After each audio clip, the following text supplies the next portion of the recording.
how hurricanes affect the economy and society across the United States. Imagine losing your home, your job, your stability, all within a few days.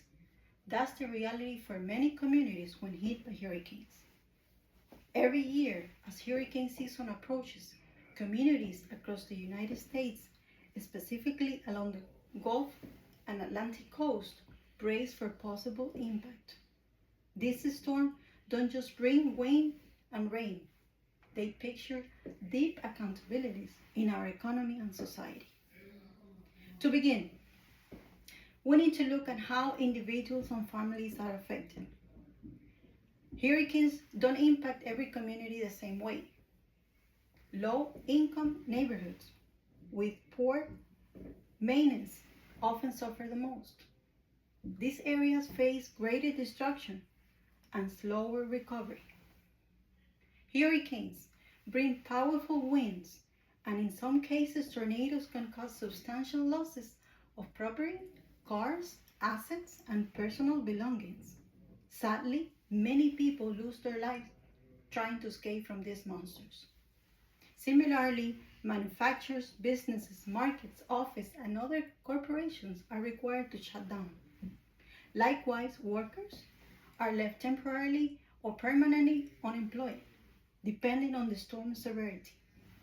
One example is the effects brought by Hurricane Ian through its landfall in Florida in September 2022 as a Category 4 storm devastated the west coast of Florida, specifically the Fort Myers Beach, Sunnyvale, and Pine Island. Some residents, specifically elderly people, refused to evacuate their property, ended up trapped, and lost everything.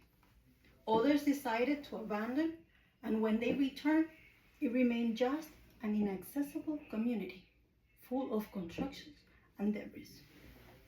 Streets were fractured, bridges collapsed, obstructing or eliminating the only way to get access to these islands, and entire neighborhoods were underwater.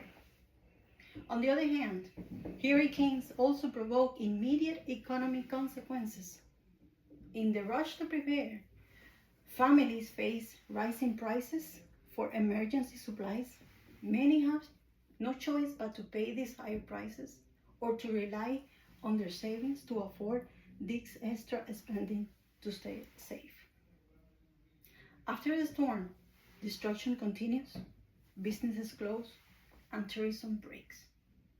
Local and state government agencies step in to support affected individuals, including access to shelter, food, and essential needs. For example, the tourism industry in southwestern Florida, known for its beautiful and relaxing beaches, was seriously impacted by Ian. Hotels, restaurants, shops, and small entities lost their income, and people working in these areas lost their job as well. This situation affected the state economy and market progress.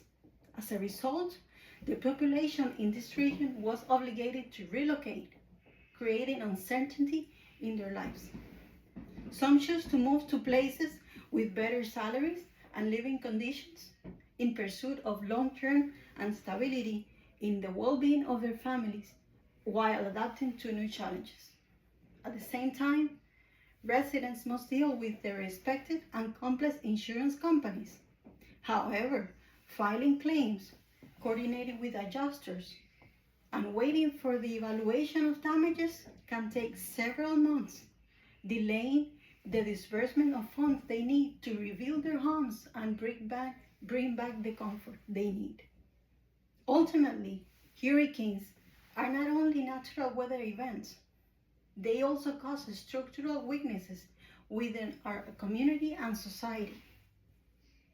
From the moment a storm is forecast to hit a specific area in the US, lower income people, vulnerable communities, and the market economy itself begin working intensely to supply the products they need and to manage responses and protecting their lives. As a result, regardless of the sun and income level, Hurricanes disrupt the financial system and have immediate impacts on people's lives, undermining and stability in the long run. In conclusion, recognizing the social and economic consequences of hurricanes help us better understand the challenges people face, both directly and in the long run, as they work to rebuild and restructure their financial status. Thank you.